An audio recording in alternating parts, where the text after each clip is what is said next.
sous vos applaudissements, on va faire la transition avec Arnaud Morvan des hôtels B&B. Merci beaucoup, Karine.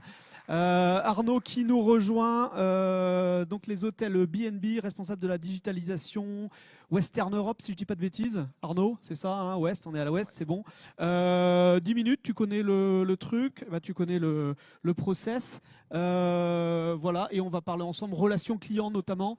Donc je te laisse le notamment. Relations clients internes et oui, et clients hôtels. Oui. Eh bien parfait. Allez, c'est parti pour 10 minutes avec Arnaud. Eh ben, merci à Digital Inspirationnel de nous avoir invités à partager nos expériences chez B&B. Je vais juste présenter rapidement B&B, le groupe. Voilà, ça c'est plutôt un aspect sur nos valeurs qu'on partage en interne et avec nos hôteliers. Donc notion d'intégrité, de simplicité, etc. qui nous amène aussi à amener les projets que je vais vous montrer.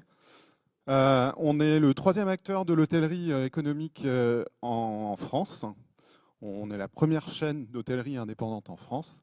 On a 355 hôtels aujourd'hui, 652 en Europe et au Brésil aussi. On a quelques hôtels au Brésil, un chiffre d'affaires de pratiquement 500 millions d'euros.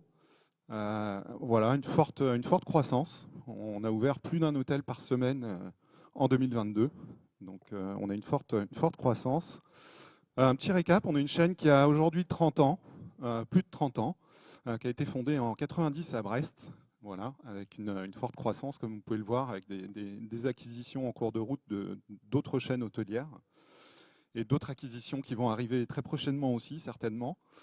Le produit, je suis allé un peu vite, voilà. Le produit, on est sur une gamme de produits hôtellerie économique, mais plutôt dans un rapport qualité-prix intéressant pour nos clients. Nous, on vend juste aujourd'hui de la chambre et du petit-déj. Donc, avec des hôtels qui ont été ces dernières années rénovés, avec un petit-déj qui a été étudié aussi avec des produits de qualité. On essaye aussi d'intégrer des produits bretons dans nos petits-déj, notamment du café Coïc, du Malo pour les yaourts, du Carabraise pour les pâtes à tartiner, enfin voilà. On a fait le choix il y a quelques années aussi de se dire que le digital allait arriver fortement dans nos hôtels et qu'on souhaiterait apporter du service via ces canaux-là. Donc on a aussi fait le choix il y a quelques années d'équiper tous nos hôtels en fibre. Donc tous nos hôtels sont fibrés depuis quelques années déjà. Donc on offre du Wi-Fi gratuit dans tous nos hôtels à haut débit. Voilà, le produit a été retravaillé il y a quelques années avec Blanchet et Distria, qui sont des designers parisiens, où on a essayé d'amener des choses un peu plus cosy, un peu plus modernes, un peu plus urbaines, pour adapter aussi notre produit dans les villes où on venait s'implanter, essayer de développer ça au niveau européen. Voilà, le produit du petit-déj, je vous en parlais. Sur la partie digitalisation, alors ça fait des années qu'on fait de l'e-commerce, qu'on vend en ligne, etc. Moi, je vais vous présenter deux projets très concrets qu'on a mis en place chez nous il y a 1 an, enfin 2 ans maintenant. Alors, il y a un projet qui va concerner tout ce qui est la simplification de l'opérationnel pour nos collaborateurs et nos hôteliers. Et un autre projet qui va consacrer plutôt l'expérience client dans nos hôtels avec la mise en place d'une solution qui permet de répondre à toutes les attentes des clients aujourd'hui. Alors, sur la partie simplification des process, on avait fait le constat avec nos hôteliers, nos collaborateurs, nos prestataires, nos partenaires, que les équipes centrales étaient très sollicitées par téléphone, par mail, etc. Donc les techniciens étaient dérangés toute la journée. Ils passaient énormément de temps à répondre les mêmes choses. C'est sûr qu'avec plus de 350 hôtels, je vous laisse voir le volume d'appels qu'ils devaient traiter par jour ou de mails. On avait des délais de traitement qui s'allongeaient aussi, donc ce qui posait des problématiques opérationnelles. Il fallait résoudre les problèmes sur les hôtels, mais ça s'allongeait en termes de... Donc ça avait des impacts aussi sur nos équipes, sur les clients, sur nos hôteliers.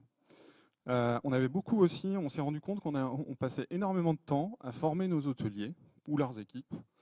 Et comme il y avait du turnover sur leurs hôtels, on perdait en termes de qualité de prestation parce qu'ils n'étaient pas au fait de tous les processus qui avaient changé ou de toutes les normes qui avaient changé, etc. Et on avait des outils internes qui étaient uniquement accessibles au desk de l'hôtel. C'est-à-dire, pour résoudre certaines problématiques, il fallait vraiment être au desk de l'hôtel. On sait que nos hôteliers, dans leur exploitation, ils sont dans les couloirs, ils sont dans les chambres, ils sont... voilà. Donc, et des contraintes aussi légales, sanitaires, ça on l'a vu avec le Covid aussi, et sécuritaires qui ont tendance à évoluer très rapidement avec des normes, etc. Donc il fallait qu'on réponde à toutes ces problématiques-là. Dans l'idée, on s'est dit on va analyser tous les problèmes qu'ont rencontrés nos hôteliers d'un point de vue exploitation. Donc on a récupéré toutes les bases de données des incidents de nos services techniques, de nos services juridiques, de nos services comptables même. Voilà. On a analysé toutes ces données-là. On a récupéré aussi toutes les remontées clients d'incidents qu'ils rencontraient sur les hôtels. On a crunché toutes les données. Et on s'est mis à la place d'un hôtelier finalement qui devait remplacer son night un vendredi soir au pied levé. Il prend quelqu'un dans la rue qui connaît rien à l'hôtellerie. On le met sur l'hôtel et avec les outils qu'on lui donne, il va être capable de traiter toutes les problématiques qu'il va rencontrer, que ce soit des problématiques clients, des problématiques techniques, des problématiques opérationnelles. Donc voilà, on s'est mis à la place et avec nos objectifs du coup de simplifier déjà en interne la mise à disposition des bons documents, c'est-à-dire des documents qui ne soient pas anciens. Il faut savoir que les hôteliers avaient des classeurs de 50 cm de haut avec toutes les procédures, etc. On voulait aussi donner un accès à nos hôteliers et à leurs équipes de manière instantanée, c'est-à-dire qu'il faut qu'ils aient l'information au moment où ils rencontrent le problème. On voulait aussi réduire la mobilisation de nos techniciens qui passaient leur temps à répondre au téléphone, par mail, etc. On voulait aussi optimiser les délais d'intervention avec nos prestataires externes. Et pour nos clients, c'était de leur permettre de vivre la meilleure expérience possible dans leur chambre, c'est-à-dire qu'il n'y ait pas de choses qui ne fonctionnent pas dans leur chambre, qu'ils aient vraiment une qualité de service comme ils l'attendent. Donc on a fait le choix de créer une grosse base de connaissances. Donc on a créé, avec tout ce qu'on avait crunché en termes de data, on a créé une base de connaissances qui allait nous servir de support pour le développement d'un chatbot dédié à nos hôteliers et à nos collaborateurs. Donc, il est disponible sur tous les outils internes, il est dispo 24/24, et la base de connaissances, elle est alimentée tous les jours par tous les services. C'est-à-dire on s'est appuyé aussi sur l'infrastructure existante. Notre rôle, ce n'était pas de venir disrupter les fonctionnements de chacun des services. Donc on s'est appuyé, on est sur une infrastructure Google aujourd'hui, donc on s'est appuyé aussi sur tous les documents qui étaient dans chaque service, sur les drives, qui étaient bien à jour, etc. Donc, et on a permis aux hôteliers d'avoir accès à ces outils-là sur desktop, sur tablette, sur mobile, en mobilité, etc. Alors là, je vais juste vous présenter, je ne sais pas si... Hop, voilà, non, c'est... voilà. La lancer directement depuis la régie. Ça, c'est la petite vidéo qu'on a fait il y a un an pour présenter...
Voilà, donc on a essayé de traiter le périmètre le plus large possible pour tous nos hôteliers hop, je vais juste...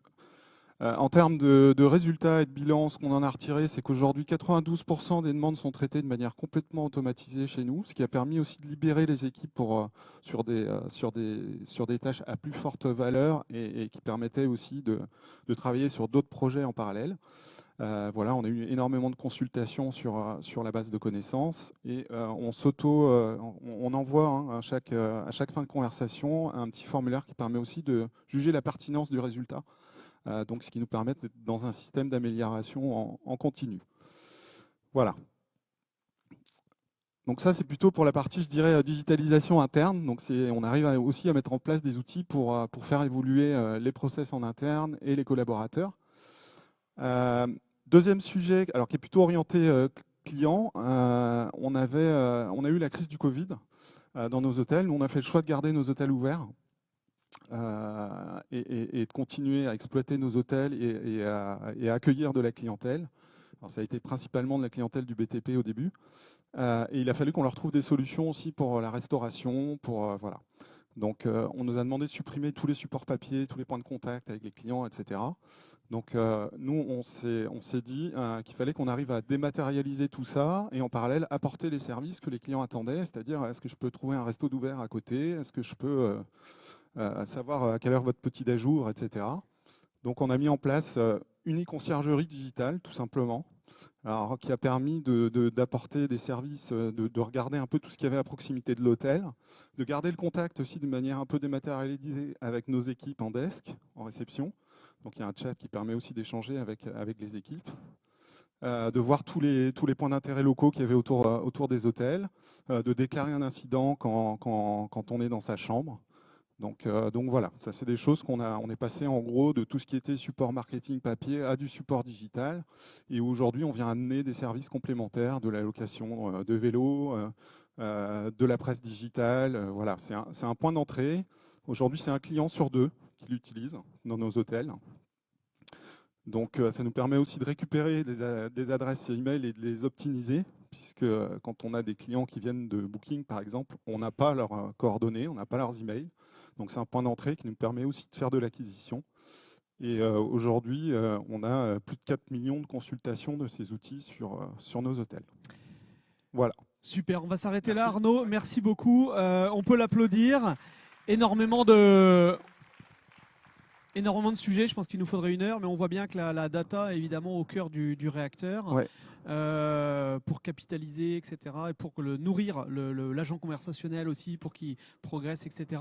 Peut-être, est-ce que la data qui peut être échangée, j'en sais rien, il y a un client par exemple qui revient tous les mois dans un hôtel et qui a des demandes spécifiques, qui veut un oreiller, mémoire de forme par exemple. Est-ce que par exemple, aujourd'hui c'est une réalité on va conserver cette donnée, l'historique, etc. Et forcément quand la personne va venir, est-ce qu'on est jusqu'à une personnalisation à justement capitaliser sur l'historique du client? Alors, on va y arriver. C'est des choses sur lesquelles on réfléchit, notamment par rapport aussi à toute la partie énergétique qui est problématique aujourd'hui.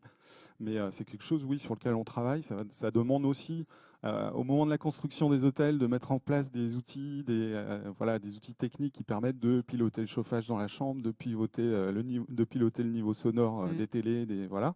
Mais oui, la data, elle est cruciale dans nos métiers, parce que ça permet aussi effectivement d'apporter une personnalisation dans le parcours utilisateur. Bien sûr. Et ça, c'est indispensable. Bon, c'est parfait. On va s'arrêter là et on va continuer à parler data avec le prochain intervenant qui est Laurent Lebaudic,